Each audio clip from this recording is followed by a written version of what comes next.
Major story this morning, the flooding in northern New South Wales and southern Queensland. We'll hear from the Queensland SES in a little bit, but first let's hear an update on the situation in New South Wales. And we're joined now from New South Wales SES headquarters by the Acting Deputy Commissioner of the SES, Mark Morrow. Mark, good morning. Thanks for making time for us. Can you update us on the situation, first of all, in Lismore? Yes, good morning, Virginia. Look, we've had a massive amount of rain there overnight, and they're talking about this flood exceeding the heights of 2001 and 2005. But what that means to people listening this morning is that most of the businesses in the Lismore CBD will have up to 3 metres of water over the floor. That's up to about roof level in their house or even higher. So I think in the cold, hard light of day, there's going to be some images this morning that are going to be very distressing. A lot of people are going to be displaced from their businesses or their homes. And when you say those 3 metre water levels, which is just astonishing, how long do you imagine they will remain? How long will it take for it to subside?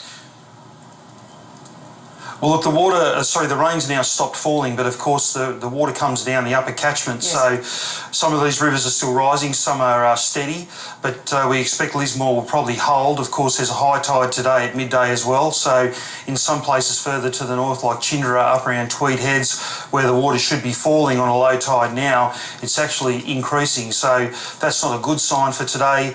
Overnight, we had about 130 flood rescues, most of which services were unable to get to. So we expect this morning that as we start to go out and try and find people that made those calls overnight, there could be some very distressing news. When you say very distressing news, what do you mean? Well, there could be people overnight that perished in that flood. We don't know at this stage. We tried to get people to move yesterday. There were plenty of messages in the media that they needed to act according to our advice. But you've seen images today of people that still insist on, wakeboarding in floodwater. It's just incredible watching that. People are doing some very stupid things out there and putting their lives at risk. So we don't know what we'll find today. That's the upshot. About 130 flood rescues. People in cars, people trapped on roofs of houses. We'll get out there as soon as we can in daylight with aerial assets as well, helicopters, and we'll try and find those people that made calls to us last night and help them this morning. I know you've got an evacuations centre there at Southern Cross University. Do you know how many people have taken shelter there?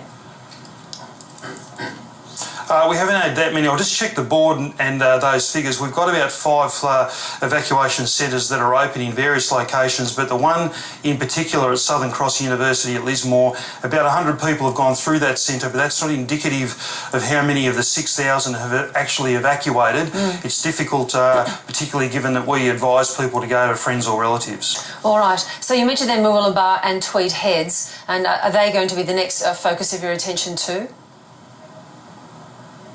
Well, I think all those areas up in that northeast are. Some of those rivers, as I said, are still rising. So certainly Tweed Heads was a concern overnight. Chindera, I mentioned, where water's rising in the face of a tide that's actually going out.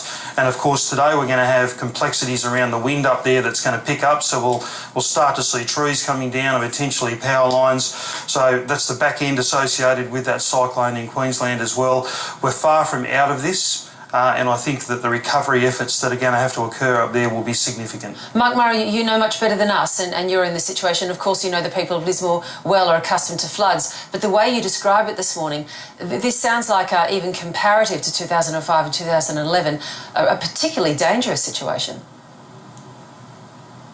Oh, absolutely it is. It's not just the damage that's going to cause to that community and how they're going to be impacted, but there are ongoing risks. And I said earlier this morning, people out there doing stupid things in floodwaters, and really if you want to do that, you might as well go and swim in your toilet, because that's what you're doing. You're actually playing in water that has some very serious inflows from sewage and a variety of other things. It's just not safe. Even our own volunteers often are infected by skin infections and so on, even though they've got the right equipment to do this sort of work. So it's very dangerous. And as I said, the wind's coming later during the day. We're still facing a very tough day up there. And just before I let you go, Mark Morrow, then, apart from the areas we've just mentioned, given the volumes of water we're talking about, do you then, in the next 24 hours, have concerns for other areas even further downstream?